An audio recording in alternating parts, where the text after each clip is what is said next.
अस्सलाम वालेकुम एवरीवन, कैसे हैं आप सब।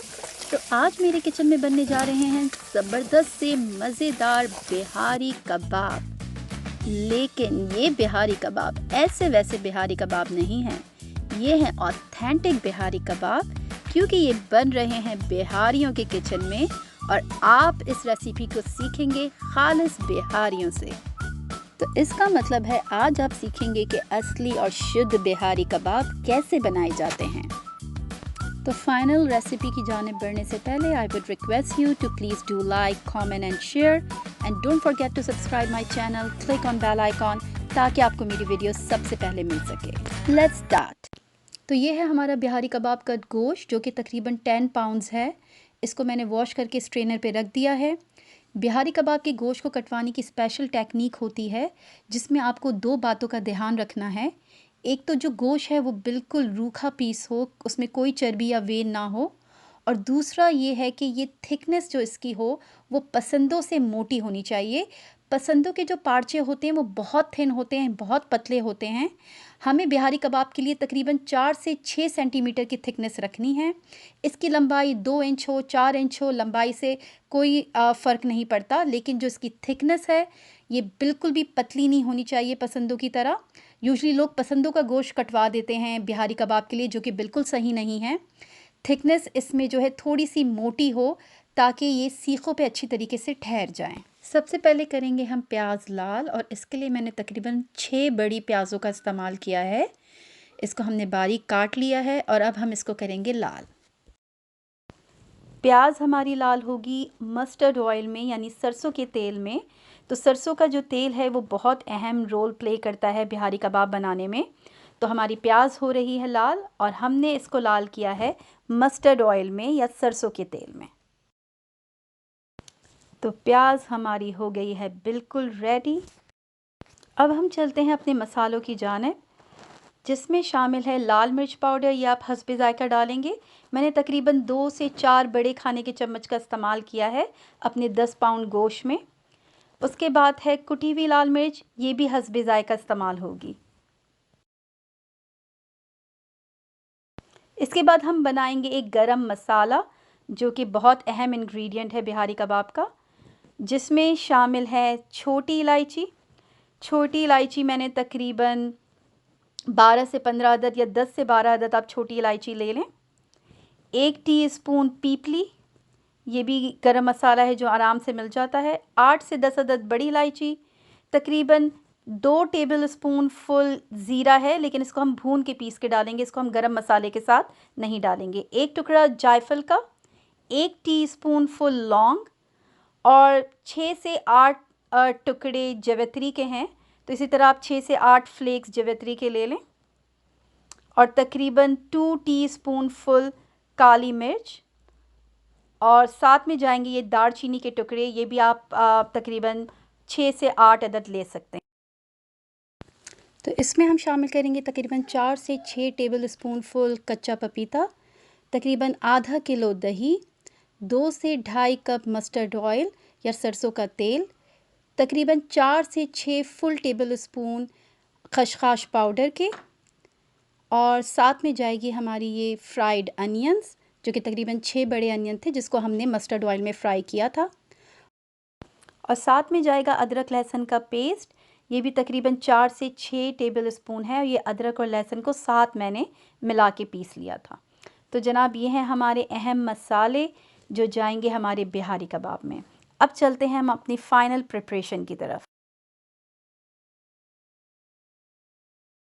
पहले आप ऐसा करें कि जायफल को थोड़ा सा कूट लें ताकि ये आसानी से दूसरे गरम मसालों के साथ ग्राइंड हो जाए ग्राइंडर में।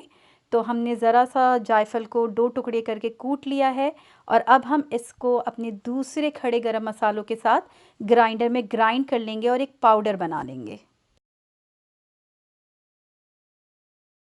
हमारा गरम मसाला रेडी है, और इस गरम मसाले में ज़ीरे के अलावा बाकी तमाम खड़े गरम मसाले हैं। छोटी इलायची, बड़ी इलायची, दालचीनी, काली मिर्च, जायफल, जवैत्री, पीपली, सब है इसमें। सबसे पहले अब हम डालेंगे लहसुन अदरक का पेस्ट, तकरीबन 4 से 6 टेबल स्पून फुल लहसुन और अदरक का पेस्ट हम डालेंगे। अब लहसुन अदरक को बहुत अच्छी तरीके से गोश्त में मिक्स कर लें, बहुत अच्छी तरीके से सारे पार्चों में लहसुन अदरक लग जाए। अब हम इसमें शामिल करेंगे लाल मिर्च पाउडर, जो आप हस्बे ज़ायका डालेंगे। मैंने तकरीबन 2 बड़े खाने के चमचे अभी शामिल किए हैं। अब हम इसमें शामिल करेंगे अपना पिसा हुआ गरम मसाला, जो कि मैंने डाला है तकरीबन 4 बड़े टेबल स्पून।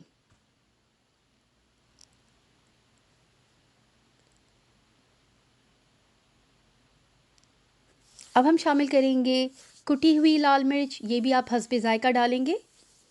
मैंने इधर थोड़ी सी देगी लाल मिर्च का भी इस्तेमाल किया है, तकरीबन 2 बड़े खाने के चमचे, ताकि थोड़ा सा कलर आ जाए इसमें। और अब हम डालेंगे खशखाश पाउडर, और ये भी बहुत इम्पॉर्टेंट इंग्रेडिएंट है बिहारी कबाब का। मैंने तकरीबन 4 से 6 बड़े खाने के चमचे खशखाश पाउडर का इस्तेमाल किया है। आप थोड़ा ज़्यादा भी डाल सकते हैं, इससे बहुत अच्छा सा मसाला बनता है और बहुत अच्छा फ्लेवर आता है।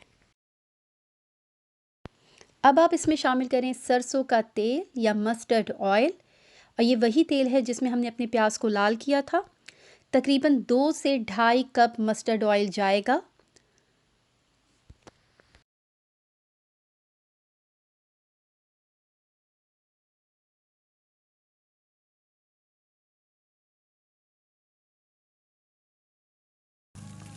अब बहुत अच्छी तरीके से सारे मसाले को गोश्त में मिक्स कर लें। तो ये मसाला बहुत अच्छी तरीके से पार्चों पे लग चुका है। अभी इस मसाले में शामिल है लहसुन अदरक पेस्ट, खशखाश पाउडर, गरम मसाला पाउडर, लाल मिर्च पाउडर, कुटी हुई लाल मिर्च और सरसों का तेल। अभी हमने इसमें कच्चा पपीता नहीं डाला है। कच्चा पपीता हम तकरीबन 4 घंटे पहले डालेंगे। आप यानी सुबह उठ के नेक्स्ट डे सबसे पहले अपने पार्चों पे कच्चा पपीता लगाएं। 2 घंटे पहले हम नमक और दही डालेंगे, क्योंकि नमक और दही दोनों पानी छोड़ते हैं, तो उसे हम 2 घंटे पहले अपने फाइनल बारबेक्यू से पहले डालेंगे। अब हम इसको ओवरनाइट कवर करके रेफ्रिजरेटर में रख देंगे।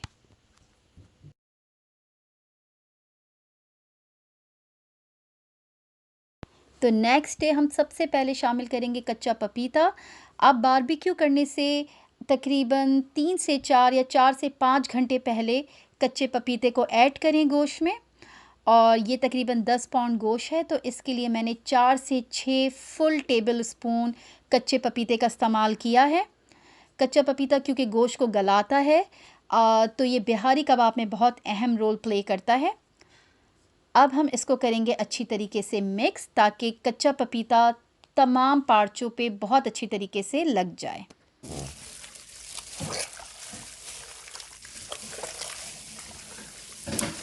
अब आप मज़ीद इन पार्चों को तकरीबन 4 से 5 घंटे के लिए छोड़ दें। मैंने अपने पॉट को कवर करके धूप में रखा है, क्योंकि इस तरह से मसाला बहुत अच्छी तरीके से पार्चों में जज़्ब हो जाता है और कच्चा पपीता बहुत अच्छे तरीके से वर्क करता है गोश्त को गलाने में।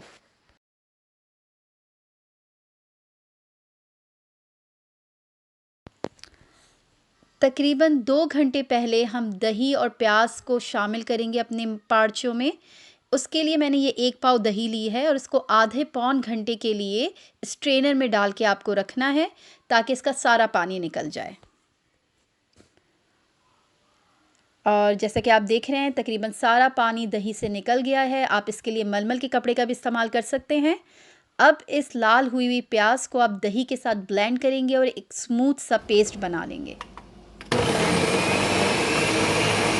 और ये हमारा बहुत ही स्मूथ पेस्ट तैयार है। हमने इसमें पानी का इस्तेमाल बिल्कुल भी नहीं किया है।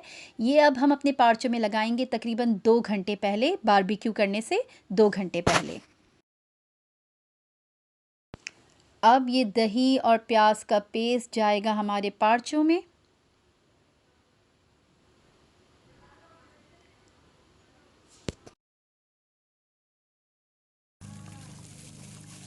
और एक बार फिर अच्छे तरीके से इसको मिक्स कर लें।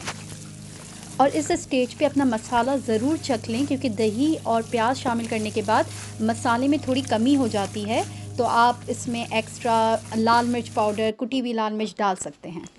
इस स्टेज पे हम शामिल करेंगे लेमन जूस। लेमन जूस बहुत अच्छा सा टैंगी सा फ्लेवर देता है कबाबों को। ये तकरीबन 2 बड़े लेमन हैं जिसका जूस मैंने इस्तेमाल किया है। अब हम फाइनली ऐड करेंगे नमक, और नमक जाएगा हस्बे ज़ायका। और जैसा कि आपने देखा कि बारबेक्यू करने से 2 घंटे पहले हमने शामिल किया लेमन जूस, दही और प्याज का पेस्ट और साथ में ये नमक। अब आप इसको अच्छी तरीके से मिक्स कर लें।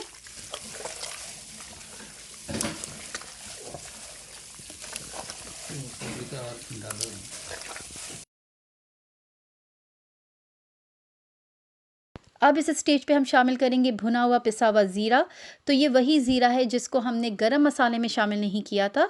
इसको हमने अलग से भून के पीस के रखा था, और तकरीबन 4 से 6 टेबल स्पून फुल जाएगा इसमें ये ज़ीरा। और इसको मिक्स करने के बाद हम 2 घंटे मज़ीद छोड़ेंगे। अब आप अपनी तमाम सीखों पे बहुत अच्छी तरीके से ऑयल लगा लें।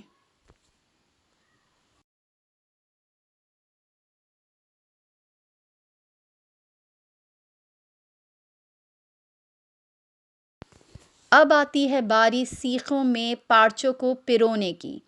जी हाँ, तो ये भी बहुत टेक्निकल चीज़ है, और ये भी मतलब जो लोग लगाते रहते हैं बिहारी कबाब, उनको पता है कि इसको किस तरीके से लगाना है। मैं आपको जैसा कि वीडियो में दिखा रही हूँ कि एक-एक पार्चे को आप लें और इस तरीके से फ़ोल्ड करते हुए आपको सीख में पिरोना है। आपको इस बात का ध्यान रखना है कि कोई भी जो पार्ट है पार्चे का वो लटके ना सीख से, मतलब कोई भी पार्ट लूज़ ना हो, और आपको बहुत क्लोज़ली, बहुत टाइट करके इसको पिरोना है। एक दफ़ा आप फिर देख लें कि कैसे हम सीख में पिरो रहे हैं अपने पार्चों को। तो इस तरीके से आपके तमाम पार्चे सीखों में लगेंगे, और हमें ध्यान रखना है कि कोई भी पार्चों का लूज़ ना हो, बहुत टाइट ये उसके अंदर मतलब सीख के अंदर पिरोएं आप, और साथ में कोई भी पीस इसका लटका हुआ ना हो।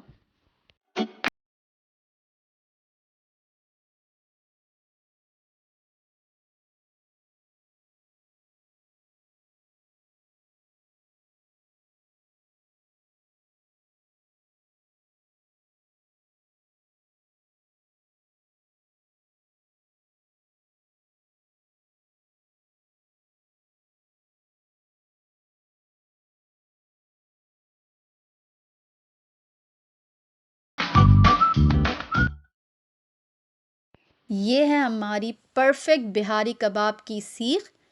तो जैसा कि आप देख रहे हैं सारे पार्चे बहुत खूबसूरती से पिरोए गए हैं इसमें, और कोई भी पीस लूज़ नहीं है।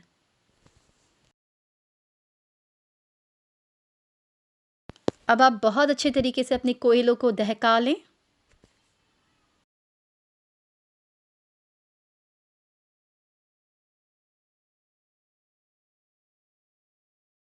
और हमारा बारबेक्यू हो गया है स्टार्ट। और जब आप बारबेक्यू करें बिहारी कबाबों को तो उसके ऊपर ऑयलिंग भी करते जाएं, ब्रश के साथ ऑयल भी लगाते जाएं उसके ऊपर। तो मज़े मज़े के बिहारी कबाब बन रहे हैं यहाँ पे, और आज का मौसम भी बहुत अच्छा है यहाँ कनाडा में। Perfect weather for barbecue.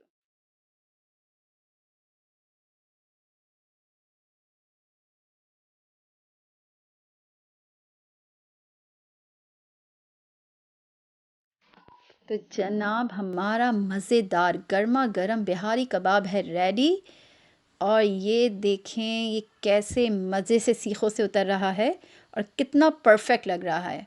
इसका शेप, इसका टेक्सचर, इसका aroma, everything is so perfect. चले मैं आपको दिखाती हूँ कि ये कितने परफेक्ट बने हैं। जैसा कि आप देख रहे हैं कि ये बहुत सॉफ्ट हैं, बहुत अच्छी तरीके से गल गए हैं, बिल्कुल हलवे की तरह लग रहे हैं। ना सिर्फ अच्छे तरीके से गले हैं बल्कि बहुत अच्छी तरीके से सिके हुए भी हैं। तो ये परफेक्टली डन बिहारी कबाब हैं, और मुझे पर्सनली बहुत अच्छे से बहुत ज़्यादा गले हुए कबाब पसंद हैं, और ये बिल्कुल उसी तरह बने हैं। तो आज आप सबको पता चल गई ऑथेंटिक बिहारी कबाब की रेसिपी, जो कि आपको पता चली है बिहारियों के ही किचन से। उम्मीद है कि आपको पसंद आई होगी। अगर आपने इस वीडियो को एंजॉय किया so please do like, comment and share. मुझे कमेंट में ज़रूर बताएं कि आपको कैसी लगी ये वीडियो, और दूसरों के साथ भी शेयर करें ताकि सब इससे फ़ायदा उठा सकें। तो मिलते हैं नेक्स्ट टाइम एक और अमेजिंग वीडियो के साथ। अल्लाह हाफ़िज़।